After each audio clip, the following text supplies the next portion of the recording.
In the name of Allah who is the most merciful. समय आवाज आ रही है आपको? अजी कंटिन्यू करें.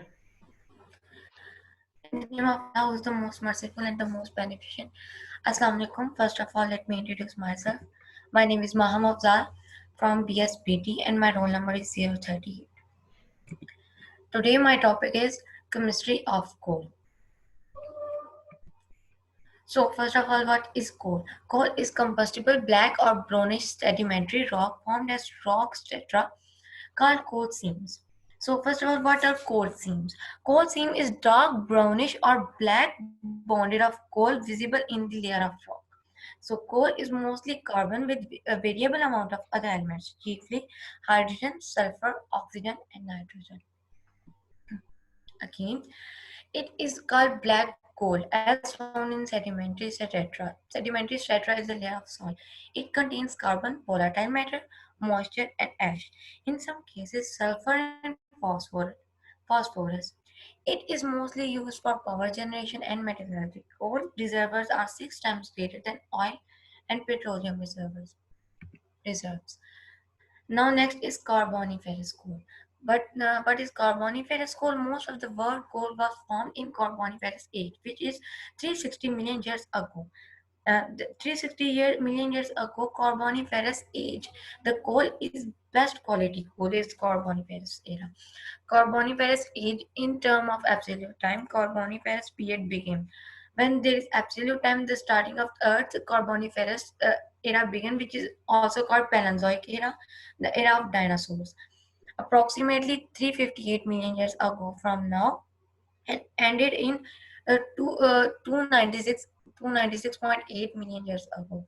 Its duration is approximately 60 million years. The name Carboniferous refers to carbon-bearing strata. Now there is formation of coal. Now there is formation of coal.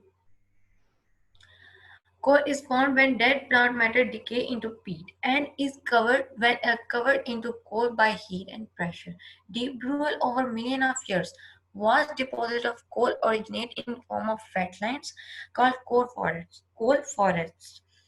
The covered much of the Earth's tropical land areas during the Carboniferous. For example, there is the chemical structure of the coal. So here is the picture to understand it more clearly and step by step. So basically, what is important factors?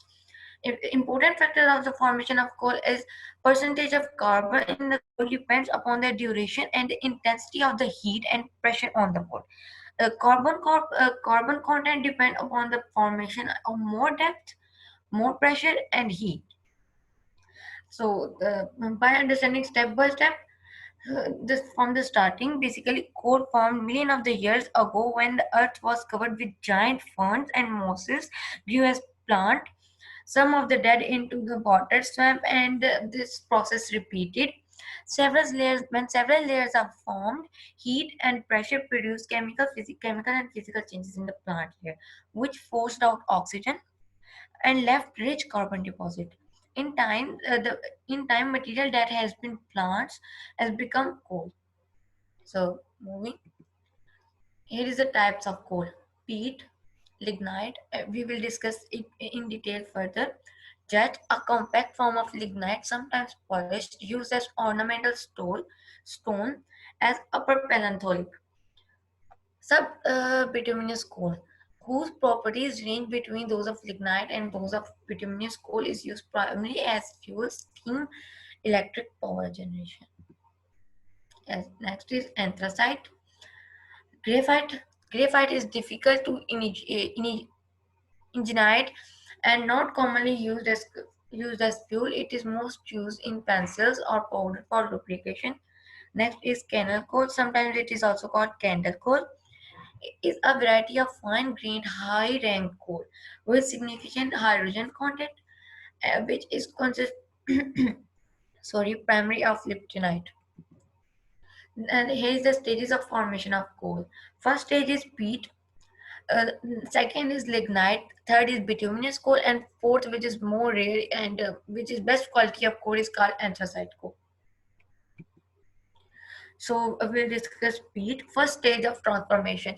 It contains plant debris. It is first stage of the formation of the coal. It contains plant debris and it is unprepared coal. Contain less than 40 to 55% of carbon. More, it has more impurities. Contain enough volatile matter and lot of moisture. And it produce more smoke and more pollution. Left of itself, it burn like wood, gives less heat and emit more smoke and leave a lot of ash. Is a picture to understand it more clearly. There is the peat which is starting in the formation of coal, and there is lignite, and at the end there is coal when heat and pressure is more. And formation of peat. Peat formed when plant material does not fully decay in acidic and anaerobic condition. It is composed mainly of wetland vegetation. Principal bog plants include mosses, sedges, and shrubs. As it accumulates, the peat hold water. This slowly creates water conditions that allow the area of wetland to expand. Peatland features can include ponds, ridges, and rice bogs. The characteristics of some bogs plant actively promote bogs formation. For example, sphagnum mosses actively secrete tannins, which preserve organic matter. Sphagnum also has special water retaining cells, also known as Highland cells, which can release water, ensuring the bogs then remain constantly wet, which helps promote peat production. Next, the type of peat material. So first type is fabric, second is hammock, and third is fabric. So p- uh, f- uh, uh, for first form fabric, which is fabric peat is least decomposed and consists of intact fiber. Second is hammock, which is partially decomposed. Third is fabric, which is mostly decomposed. And at the end, I write a progmide peat. So what is progmide peat? Progmide peats are composed of reed gases. Reed gases that are peat reeds that are grass reeds that are called phragmites of ostriches and other grasses. It is dense than other types of peat. Second is lignite. Lignite is also known as brown coal. It is also a lower grade coal. It is 40 to 55% of carbon. It is intermediate stage, not very initial and not very late. It is intermediate, dark to brownish black color, and its moisture content is over 35%. It undergoes spontaneous combustion. The fire create accidentally fires in mines. The fires accidents that occur in the mines of coal are due to lignite. And characterization of lignite. So what is characterization? Lignite is brownish black in color and has the carbon content around 60 to 70%. A high inherent moisture content, sometimes as high as 75%, and content ranging from 6 to 19%, compared with 6 to 12% of bituminous coal. It is coal most widely variable and used coal, derived its name after a liquid and bitumen. It is 40 to 80% carbon, and then moisture and volatile content is 15 to 40% dense. It is dense, compact, and usually of black color. Does not have traces of original vegetable material. Calorific value is very high due to high proportion of carbon and low moisture used in production of coke and gas. Here is another point. It is upper layer of bituminous coal, subbituminous coal. It is an upper layer of bituminous coal. It is also known as black coal. Its appearance is from dark brown black. It contains 25 to 45% carbon content and less, and has 10 to 25% water content. Its major usage is in steam power and in industries. It is also unstable after exposure to air, as it is of the same age of lignite, Mesozoic era. Lignite and bituminous coal are formed in Mesozoic era, which is 248 Maya to 65 Maya. It has dark side due to mineral content, and the shiny side due to plant material. It is brittle in nature. MYE stands for million years ago. Anthracite coal. Anthracite coal it is best quality hard coal. Andesite coal, as I said to you, it is the best quality. It is 80 to 95% of carbon. But it is very little volatile matter, very and negligibly small portion of moisture. It has semi-metallic luster. Ignites slowly. It is less loss of heat. It is highly efficient. Yes, the number 7 point is it ignites slowly and burns with a nice short blue flame. A complete combustion. Flame is blue, little or no pollution. For example, LPG. Here is the picture of anthracite coal. So anthracite coal, also known as black coal. It is also known as hard coal, stone coal, blind coal, Kilkenny coal, crow coal, black diamond anthracite, often referred as a hard coal. Is hard, compact variety of coal that has some metallic luster. Next is composition of coal. Composition of coal is reported either as approximate analysis. Approximate analysis involve moisture, volatile matter, fixed carbon, and ash, or an ultimate analysis. Ash, carbon, hydrogen, nitrogen, oxygen, and sulfur. The volatile matter does not exist by itself, except for some absorbed methane, but designates the volatile compounds that are produced and driven off by heating the coal. A typical bituminous coal may have an ultimate analysis on dry, ash-free basis of 84.8% carbon, 5.4% hydrogen, 6.7% oxygen, 1.7% nitrogen, and 1.8% sulfur on the weight basis. So here is the chart that shows the composition of on the left side there is ash composition weight, and on let's say there is average content of substance like mercury, arsenic, selenium. So here is the core properties. The chemical properties involve moisture, volatile matter, ash, and fixed carbon. The physical properties involve the relative density, particle size distribution. Next day is we'll discuss this moisture, volatile, and ash in approximate analysis. So, what is approximate analysis? A typical approximate analysis include the moisture, ash, volatile, and fixed carbon content. The fixed carbon is the material other than ash that does not vaporize when heated in the absence of air. How to determine that? Determine by approximate analysis. How to determine core by approximate analysis? It is usually determined by subtracting the sum of the first three values: moisture, ash, and volatile matter in weight percentage from 100%. So when moving back first, sometimes so first of all, what is moisture? Moisture there is usually the mixture of long chain hydrocarbons, aromatic hydrocarbons, and some sulfur. The volatile matter also evaluates the absorption application of an activated carbon. Volatile matter of coal is determined under rigidity of the water, and in Australia and British, heating the coal up to 900, 900 or 50 degrees Celsius for 7 minutes.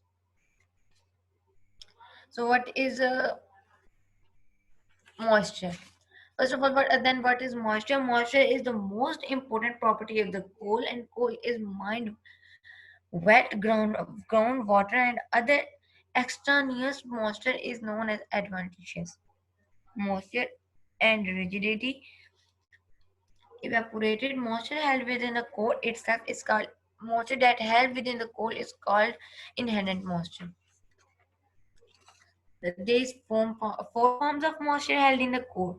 These are surface moisture that forms on surface. There is hydroscopic moisture, that is capillary action within the microfracture surface, and this then ash, and no. After that, the hydroscopic moisture, there is decomposition moisture, and then mineral. The moisture is analyzed by the loss of mass between untainted sample and the sample once analyzed. So then the say how we can distinguish that heating, how we can analyze the moisture. So we can analyze it by heating the coal with tolerance, and the other point we can do is trying in minimum free space oven at 150 degrees Celsius within the nitrogen atmosphere. Then another drawing in air at 100 to 110 degrees Celsius as relative laws of mass determination. So I've explained volatile matter previously. Then there is the form, there is ash. So what is ash? Ash of the coal is the non-combustible residue left after the coal is burned. Then is a fixed carbon. So what is fixed carbon? The fixed carbon content of the coal is the carbon found in the mineral, which is left after volatile material and driven off. So it is a time for physical properties. We will discuss physical properties in detail. So first of all, there is relative density. So what is relative density? Relative density or specific gravity, it's also called specific gravity, of the coal depends upon the rank of the coal and degree of the mineral. It is depend on the rank of the coal and mineral of degree impurity. Then is particle size distribution. So what is particle size distribution? The particle size distribution of mild coal depends partially on the rank of the coal, which determine its brittleness. We have discussed this before. And next there is ultimate analysis. What is ultimate analysis? Ultimate analysis are used to determine the carbon, hydrogen, sulfur, and nitrogen, ash, oxygen, and moisture content of the code. For specific application, other chemical analysis may be employed. These may involve, for example, identifying the forms of sulfur. Present sulfur may occur in the form of sorry sulfur may occur in the form of sulfide mineral pyrites and mascarite. Sulfate minerals that are also known as gypsum or originate originally bound sulfur. So here is the carbon and hydrogen percentage of ultimate analysis. Coal is heated in the presence of oxygen. The carbon in the coal reacts with oxygen and forms CO2. On the other hand, hydrogen in the coal reacts with oxygen to form water molecule. So here is the reaction: carbon plus oxygen gives us CO2. CO2 then gains 2H2O plus O2 gives H2. The CO2 is passed in KOH solution which absorb, and then the moisture absorbed by anhydrous CaCl2. Anhydrous means that it is water. It is not water content is low. Carbon percent is equal to weight increase in KOH divided by weight in the core multiplied by 12 divided by 44 and multiplied by 100. How to calculate hydrogen percentage is equal to weight increase in CaCl2 divided by weight of the coal into 2 divided by 18 into 100.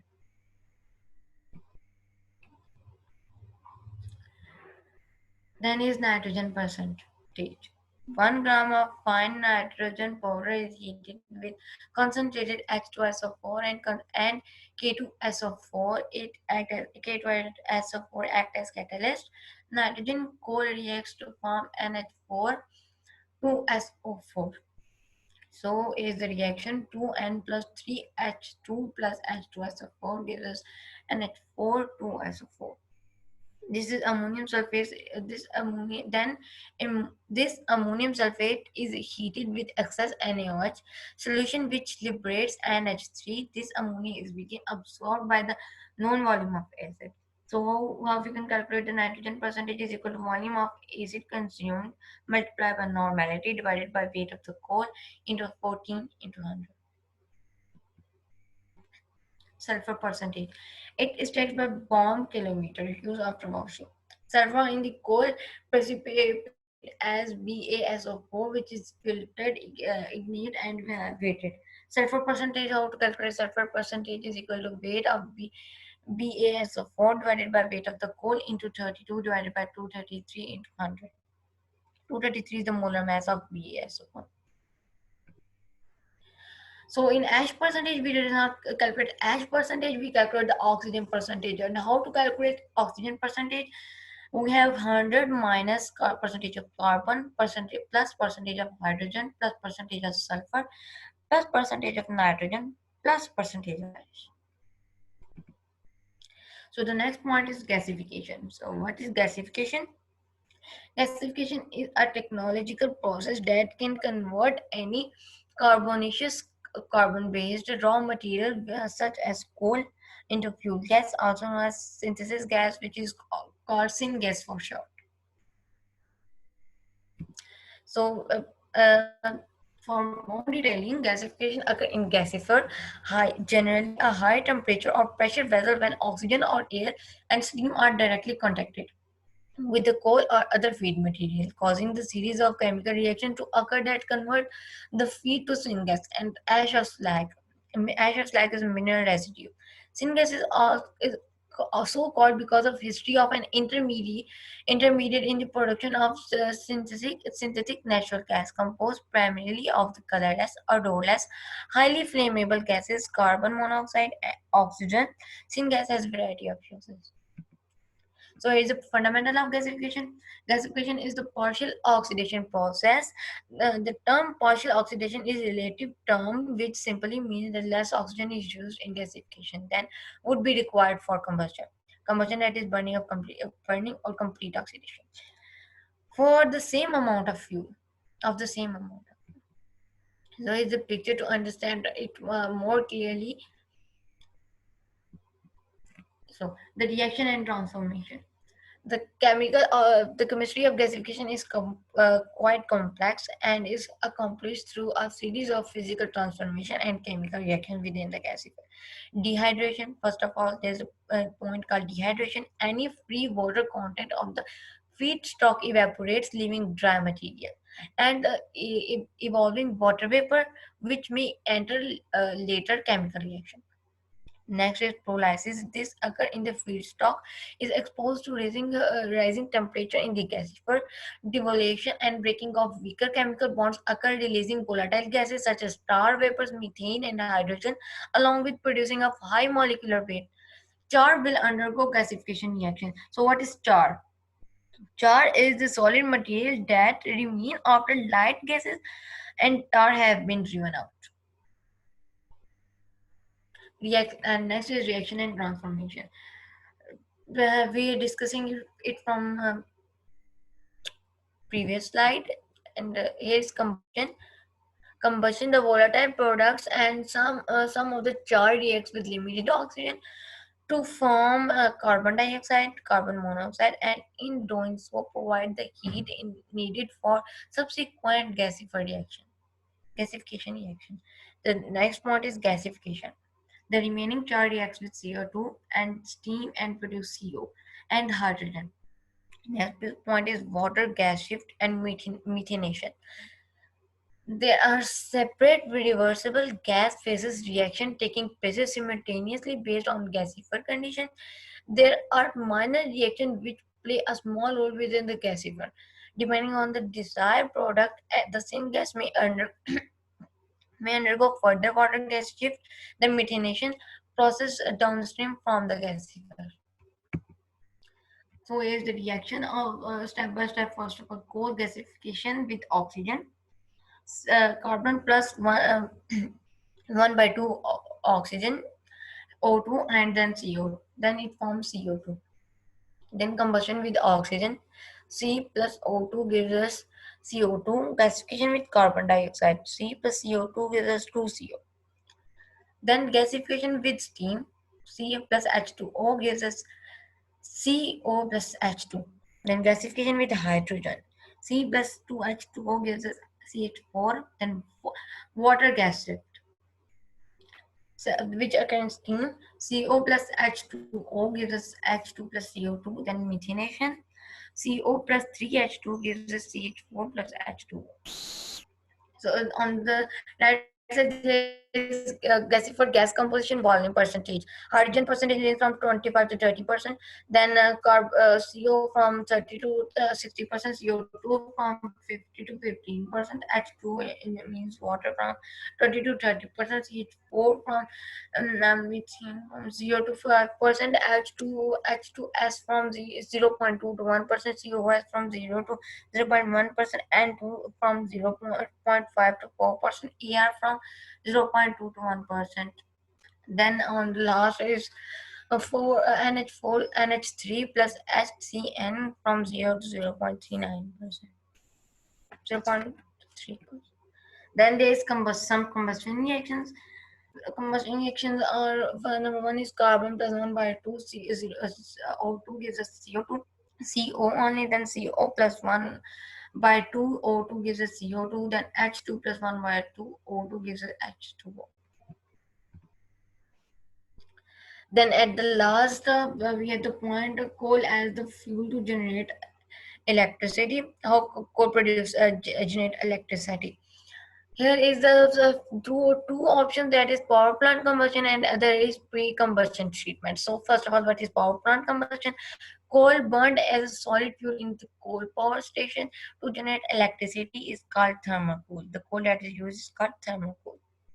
Coal is also used to produce very high temperature through combustion. When coal is used for electricity generation, it is usually pulverized and then burned in a furnace with a boiler. The furnace heat converts boiler water to steam, which is used to separate turbines, spin turbines, which turn generators and create electricity. The thermodynamic efficiency of this process varies between about 25 to 50%, depending on the pre-combustion treatment turbine technology, that is supercritical treatment generator, and the age of plant. So, moving toward the pre-combustion treatment, refined coal is product of the coal upgrading technology and removes moisture and certain pollutants from the lower rank coals such as subbituminous and lignite-prone coals. It is one form of several pre-combustion treatment and process of the coal that alter coal characteristics before it is burned. Thermal efficiency improvement are achieved by improved pre-drying, especially relevant with high moisture fuels such as lignite or biomass. The goal of pre-combustion coal technology are to increase efficiency and reduce emission when the coal is burned. Pre-combustion technology can sometimes be used as supplement to post-combustion technology to control emission from the coal fueled boilers. Thank you. That's all from my side.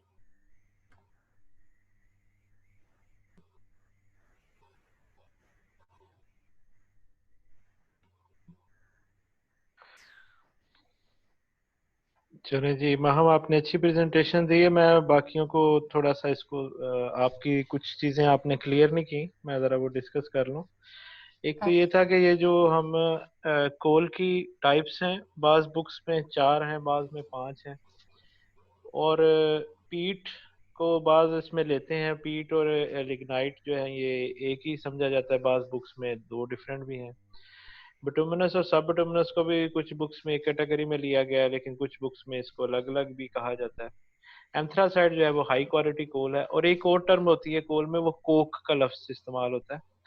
उसका मतलब होता है कि pure carbon जो है ना, उसको Coke कहते हैं। और 95% तक जो कोल है वो एंथ्रासाइड में होता है, और वो अच्छा कोयला समझा जाता है। कोयले के लिए जो सबसे बेस्ट चीज़ है वो ये है उसकी कैलोरीफिक वैल्यू, कि कितनी हीट जनरेट होती है पर केजी उससे। उसमें जो मेन चीज़ हमने देखनी होती है वो ये देखनी होती है कि उसका स्मोक कम से कम हो, मॉइस्चर उसमें कम हो। सल्फर कंटेंट अगर ज़्यादा होंगे तो हीट उससे भी अच्छी होती है, लेकिन सल्फर एनवायरमेंटल इम्पैक्ट है, पोल्यूशन कॉजिंग है, तो इसलिए हम चाहते हैं कि उस कोयले के अंदर सल्फर ना हो। आजकल बहुत सी रिसर्च हो रही है कि कोयले में से सल्फर को कैसे निकाला जाए, तो वो अच्छा उतना ही बेहतर हो जाएगा। आप लोगों ने टेस्टिंग मेथड भी इसका देखा, उसी उसमें डिफरेंट टेक्निक्स यूज़ होती हैं। अल्टीमेट और अप्रॉक्सीमेट एनालिसिस है। इस सब कोयले की क्वालिटी चेक करके फिर हम ये फाइनल करना होता है कि इसकी कितनी प्राइस हो और किस पर्पस में ये इस्तेमाल हो। इस तरह से आपने जो पार्शियल ऑक्सीडेशन और जो प्रोसेस आपने देखे, इसके जो रिएक्शंस थे कि कार्बन मोनोऑक्साइड भी बन रही है, कार्बन डाइऑक्साइड भी बन रही है। हमारा जो पर्पस होता है इसमें कार्बन में, जो हमने प्लांट में जो गैसीफायर में रिएक्शंस होते हैं उसमें हमने ये करना होता है, हमारी ये कोशिश होती है कि कार्बन मोनोऑक्साइड और हाइड्रोजन का जो कॉम्बिनेशन है ना वो बने। जो आप लोगों ने परसेंटेज देखी उसमें भी जो हाई परसेंटेज थी वो हाइड्रोजन और कार्बन मोनोऑक्साइड की थी। ये पार्शियल ऑक्सीडेशन से होता है, यानी कि कम ऑक्सीजन का एनवायरनमेंट हो। और अगर ज़्यादा ऑक्सीजन होगी तो वो कार्बन डाइऑक्साइड कार्बन के साथ रिएक्ट करके बनेगी, जो कि अगेन फिर हमें उसको कन्वर्ट करना पड़ेगा हाइड्रोजन के साथ रिएक्ट करके कार्बन मोनोऑक्साइड में। तो जो प्लांट की एफिशिएंसी होती है उसमें ये देखना होता है कि ये ज़्यादा से ज़्यादा कार्बन मोनोऑक्साइड और हाइड्रोजन बने। ये सिन गैस या सिंथेटिक गैस का कॉम्बिनेशन है। मीथेन गैस का इसमें भी आपने रिएक्शन देखा, जो CH4 बना था। मीथेन हम जो इससे कोयले से जो हम एनर्जी जनरेट करते हैं, जो गैस जनरेट करते हैं, हम मीथेन गैस की परसेंटेज बहुत कम होती है, तो इसलिए हम उस पे फोकस नहीं करते। है तो वो अच्छी चीज़ है, नेचुरल गैस है, लेकिन जो हमारे कुदरती तौर पे रिसोर्सेज हैं एनर्जी के, वो मेजर 3 हैं। एक कोयला है, जिसका आपने सुना, एक पेट्रोलियम है और एक गैस है। गैस और पेट्रोलियम ये मूवेबल आइटम्स हैं। ये ज़मीन की रॉक्स में से, उसके जो कैपिलरीज़ में से एक जगह से दूसरी जगह शिफ्ट हो सकते हैं। कोयला ये शिफ्ट नहीं हो सकता। कोयले की ये खूबी है कि ये जहाँ पे बना है वहीं पे होगा। कोयले में और पेट्रोलियम में एक और डिफरेंस ये है कि कोयला जो है वो मॉइस्चर कंडीशन में बनता है और इसमें ज़्यादातर प्लांट बेस्ड मटेरियल होता है। जबकि पेट्रोलियम में एनिमल बेस्ड भी होता है, जो फॉसिल्स और जो डायनासोर्स और इस तरह के जो जानवर थे या और भी जानवर थे, वो भी उसमें शामिल होते हैं। तो ये इनका बेसिक थोड़ा-सा था, मैंने कहा बाकियों को अवेयरनेस दे दें। इसके अलावा जो कार्बन मोनोऑक्साइड का मैंने आपको बताया कि जो कार्बन मोनोऑक्साइड है वो और हाइड्रोजन है, इसकी एफिशिएंसी लेने के लिए हम इनको प्लांट की मतलब एफिशिएंसी देख बढ़ाने के लिए फिर हम इनको ज़्यादातर स्टीम के साथ फिर इनका रिएक्शन आपने देखा वो जो स्टीम और जो मेथिनेशन है वो हम कोशिश करते हैं कि वो कम से कम हो। और इसके लिए हम हाई टेम्परेचर देते हैं, तो मतलब इसके लिए काफ़ी सारे प्रोसेस हैं। इसको कंट्रोल करने के लिए, जो प्लांट के गैसीफायर में कंट्रोल करने के लिए, इसके अलावा इसमें रिएक्टर्स होते हैं बहुत सारे इन्वॉल्व। तो ये कोल की केमिस्ट्री एक मतलब काफ़ी बड़ा फील्ड है। एक प्रेजेंटेशन में जितना हो सकता था कोशिश की कि वो हो जाए। जी, हू इज़ नेक्स्ट?